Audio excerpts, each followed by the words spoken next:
எப்ப நம்ம சமைக்கிறதுக்கு எரிச்சல் பட்டு அவசர அவசரமா சமைக்கிறோமோ, அதே மாதிரி டைம் இல்ல அப்படிங்கிற மாதிரியும் சமைச்சாலும், இல்ல கெஸ்ட் வந்துட்டாங்க சீக்கிரம் சமைச்சு முடிக்கணும் அப்படிங்கிற நேரத்துலயும், அப்ப மட்டும் பார்த்தீங்கன்னா, நம்ம பொறுமையா நிதானமா செஞ்சா கூட அப்படி வராதுங்க. அந்த அளவுக்கு சமையல் வந்து சூப்பரா வரும்.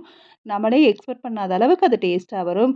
அதே மாதிரி நெறைய இன்கிரீடியன்ட்ஸ வச்சு நெறைய டைம் எடுத்து பொறுமையா பண்ணுவோம். ஆனா அந்த ரெசிபிய விட ரொம்ப சிம்பிளான இன்கிரீடியன்ட்ஸ வச்சு டக்குனு வந்து ஒரு சமையல முடிப்போம். அது வந்து சூப்பரா வரும்.